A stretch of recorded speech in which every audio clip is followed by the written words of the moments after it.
Previous video में welcome friends, मैं कुबेर पाटीदार मेरे चैनल में आपका हार्दिक स्वागत करता हूं। दोस्तों, आज की वीडियो में अपन बात करेंगे मेडिक्लेम पॉलिसी कार्ड के बारे में। प्रीवियस वीडियो में अपन ने देखा था कि एनपीएस एम्प्लॉय के लिए जो एक मेडिक्लेम कार्ड बनता है और उस मेडिक्लेम कार्ड के अंतर्गत 3 लाख की रिस्क कवर पॉलिसी होती है, जिसे ये अपने मोबाइल में इस टाइप से मैसेज भी जो प्रीवियस वीडियो में अपन ने देखा था कि dear employee, your Raj mediclaim policy of रेस 3 lakh financial year 19-20 issue by SIPF department, you can submit your mediclaim through SSO ID। अपन आज इसको अगर अपन एनपीएस एम्प्लॉय हैं और अपन एनपीएस एम्प्लॉय की तक अपने कार्ड जब बनवा लिया है तो अपन अगर उस दरमियान अपन बीमार पड़ते हैं तो बीमार की स्थिति में अपना जो क्लेम होता है वो SSO लॉगिन पर अपन ऑनलाइन किस तरीके से कर सकते हैं। दोस्तों, प्रीवियस वीडियो जो बनाया था उसमें मैंने केवल 3 दिन पूर्व ही ये चैनल वीडियो बनाया है, जिसमें न्यू एम्प्लॉय अपना मेडिकल कार्ड बनवाएं और सालाना 3 लाख तक का इलाज मुफ्त पाएं। इस वीडियो के तहत मेरे चैनल पर बहुत सारे साथियों ने कमेंट भी किए थे और इन सभी कमेंट का जवाब भी मैं लेकर आया हूँ। मेडिक्लेम निःशुल्क है या कोई चार्ज बताने का श्रम करें तो ये बिल्कुल निःशुल्क है सर। आपका जो मेडिकल कार्ड है अगर आपने बनवा लिया है और अगर उस दरमियान आप बीमार पड़ते हैं तो अपना मेडिक्लेम कार्ड SSO लॉगिन से आप क्लेम ऑनलाइन कर सकते हैं। प्रोबेशन एम्प्लॉय का बेसिक कौन सा रहेगा लिखिए, इसमें कमेंट किया था। तो प्रोबेशन एम्प्लॉय के लिए 23,700, अगर आप तृतीय श्रेणी अध्यापक है तो 23,700 फिक्स बेसिक होता है, और आप सेकंड ग्रेड हैं तो 26,500, और फर्स्ट ग्रेड या लेक्चरर की पोस्ट पर हैं तो 31,100 आपका बेसिक बिल्कुल फिक्स है। वो आप प्रोबेशन एम्प्लॉय में वो बेसिक आप ओनली फिक्स बेसिक लिख सकते हैं।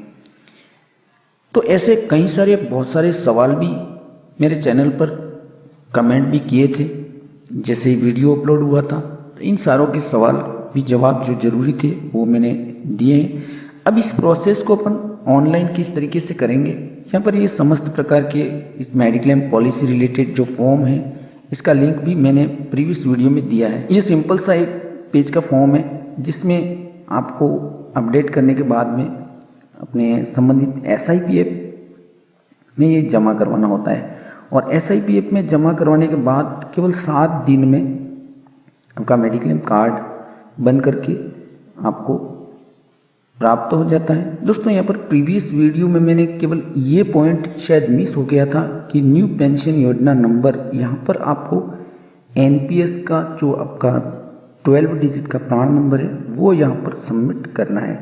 ये पॉइंट उसमें मिस हो गया था जो मैंने इस वीडियो में क्लियर कर दिया है। अगर आप प्रोबेशन एम्प्लॉय हैं और आपने अभी तक कार्ड नहीं बनवाया है तो आप ये मेडिक्लेम कार्ड बनवा सकते हैं और अपना जो बेनिफिशियल प्लान है उसमें आप सम्मिलित हो सकते हैं।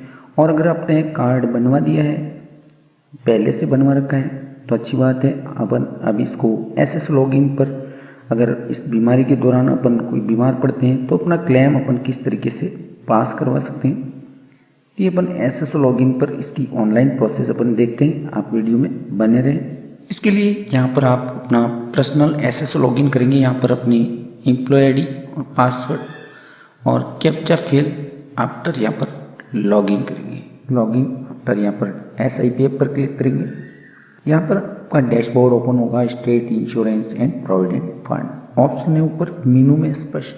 यहाँ पर ट्रांजेक्शन और रिपोर्ट, इसमें यहाँ पर अपन ट्रांजेक्शन पर क्लिक करेंगे। ट्रांजेक्शन की टैब में यहाँ पर ऑप्शन है JF राज मेडिकल, इसके ऊपर जैसे ही क्लिक करेंगे तो यहाँ पर एम्प्लॉय की इंफॉर्मेशन है जो मेडिक्लेम। अब यहाँ पर क्लेम टाइप है यहाँ पर, और एम्प्लॉय ID है, एम्प्लॉय नेम वगैरह, और यहाँ पर ये सारी एम्प्लॉय की इंफॉर्मेशन है। अब यहाँ पर ऑफिस वगैरह सारा यूनिट, ये जो हाइड है डेट, यहाँ पर आप सिलेक्ट कर सकते हैं कौन से ईयर में आप, यहाँ पर पॉलिसी नंबर है उसमें ईयर आप सेलेक्ट कर सकते हैं। जैसे यहाँ पर 2016-17 है, 16-17 जो भी है आप अपना ईयर सेलेक्ट कर सकते हैं। जिस टाइम आपको क्लेम उठाना है मान लो प्रीवियस ईयर आप बीमार हुए हैं और उस टाइम आपने क्लेम ऑनलाइन नहीं किया है और अभी करना चाहते हैं, तो आप यहाँ पर पॉलिसी में ईयर सेलेक्ट कर सकते हैं। अब यहाँ पर ऊपर की जो ऑप्शन है, यहाँ पर पेशेंट डिटेल है, इसको आप क्लिक कर लेंगे। अब पेशेंट डिटेल में आपने यहाँ पर जो पेशेंट नेम है जो आपने फैमिली मेंबर सम्मिलित किए हैं उसमें से आपको चुनना है। अगर आप स्वयं हैं तो आप स्वयं, यहाँ पर ये जो कॉलम है ये सारे फिलअप हो जाएंगे। यहाँ पर जैसे ही फैमिली मेंबर का या सेल्फ नेम जो भी सिलेक्ट करेंगे तो यहाँ पर ये एज, एड्रेस और ये मोबाइल नंबर, रिलेशन वगैरह सारी चीज़ें यहाँ पर शो हो जाएंगी। जैसे फॉर एग्जांपल आपने यहाँ पर जैसे ही पेशेंट सेलेक्ट किया तो यहाँ पर ये सारी चीज़ें यहाँ पर शो ऑटोमेटिक हो चुकी हैं, जैसे मोबाइल नंबर और एड्रेस वगैरह। और यहाँ पर एक ऑप्शन जो नया दिखाई दे रहा है, इस डेथ या चेकबॉक्स है। अगर पेशेंट का बीमारी के दौरान इलाज कराते वक्त मृत्यु हो जाती है तो यहाँ पर इस चेकबॉक्स को टिक कर दिया जाता है, ताकि यहाँ पर जो डेथ की जो डेथ वगैरह है और जो डेट केस वगैरह सारे ऑप्शन यहाँ पर ओपन हो जाते हैं। बीमारी के दौरान मृत्यु हो जाती है तो ये येलो ऑप्शन होता है। सेकेंड है यहाँ पर हॉस्पिटलाइजेशन डिटेल्स। यहाँ पर हॉस्पिटल की लिस्ट है, जिस हॉस्पिटल में आपने इलाज करवाया है वो सारे हॉस्पिटल जो भी है आपको यहाँ पर उस हॉस्पिटल को सेलेक्ट करना है। जैसे फॉर एग्जांपल यहाँ पर हॉस्पिटल सेलेक्ट करते ही यहाँ पर हॉस्पिटल का नेम, हॉस्पिटल एड्रेस वगैरह सारी चीज़ें यहाँ पर आ जाती हैं। यहाँ पर डॉक्टर्स नेम सबमिट करना है आपको और यहाँ पर डॉक्टर का एड्रेस और डिजीज़, यहाँ पर सबसे लास्ट में यहाँ पर डिजीज़ आपको सेलेक्ट करनी है कि किस बीमारी के तहत आप हॉस्पिटल में एडमिट हुए थे। नेक्स्ट ऑप्शन है एक्सपेंडिचर डिटेल्स। एक्सपेंडिचर डिटेल में यहाँ पर आपको क्लेम अमाउंट सबमिट करना है कि कितना इलाज हुआ आपकी बीमारी का। तो यहाँ पर एटो ये ऑप्शन येलो हो जाएगा। ऑलरेडी पेड अमाउंट, अगर आप बीमारी के दौरान ऑलरेडी पेड कर चुके हैं तो आपको वो अमाउंट यहाँ पर सबमिट करना है। नेक्स्ट ऑप्शन है पेमेंट डिटेल। पेमेंट डिटेल में यहाँ पर ये ऑलरेडी जो बैलेंस सम इंश्योरेंस जो अपना मैसेज के मुताबिक यहाँ 3 लाख जो रिस्क कवर है वो यहाँ पर एटो शो है। अगर आप क्लेम अमाउंट यहाँ पर सबमिट करेंगे तो यहाँ पर वो ऑटोमेटिक पेमेंट यहाँ पर शो कर देगा। यहाँ पर ये कॉलम हाइड है क्योंकि अपन ने यहाँ पर जो डिटेल क्लेम की सबमिट नहीं की है अभी, इसलिए यहाँ पर ये नहीं बता रहा है। उसके बाद में आता है बैंक डिटेल। बैंक डिटेल में यहाँ पर आपकी बैंक डिटेल आपने ऐड नहीं की है तो डीडीओ के एसएसओ में जा करके आपको यहाँ पर बैंक डिटेल ऐड करनी है।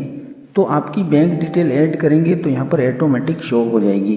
यहाँ पर बैंक का नाम वगैरह शो हो जाएगा। और अगर आपका फैमिली मेम्बर भी जो आपका पेशेंट है अगर उसमें ऐड नहीं है एसएसओ में तो आप वहाँ पर उसको ऐड करवा सकते हैं, लेकिन वो डीडीओ के एसएसओ में जा करके ऐड करवाना होगा।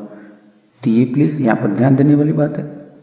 अब लास्ट जो ऑप्शन है अपलोड डॉक्यूमेंट्स, इसमें कौन कौन से डॉक्यूमेंट उनको अपलोड करने होते हैं। इसमें पहला है group medical card issue by SIPF department. अपन को जो मेडिक्लेम कार्ड जो अपना इशू हुआ है उसकी कॉपीज अपन को यहाँ पर अपलोड करनी है। यहाँ पर अपलोड का ऑप्शन है, अब जैसे यहाँ क्लिक करेंगे और वो चूज़ फाइल, यहाँ पर चूज़ फाइल पर आप क्लिक कर देंगे तो ये आपके कंप्यूटर में जहाँ पर भी है वहाँ से ये डॉक्यूमेंट यहाँ पर अपलोड हो जाएगा। उसके बाद में सेकंड है submit hospital document like bills, receipt and discharge statement act. यानी कि ये जो दूसरा पॉइंट है वो है अपना जो अपने बिल्स हॉस्पिटल में अपन एडमिट हुए थे तो उस टाइम अपनी बीमारी का जो अपने इलाज करवाया उसके बिल अपन ने जो उसका चार्ज दिया है और वहाँ से हॉस्पिटल से अपन डिस्चार्ज हुए वो सारे रिसिप्ट वगैरह जो हैं।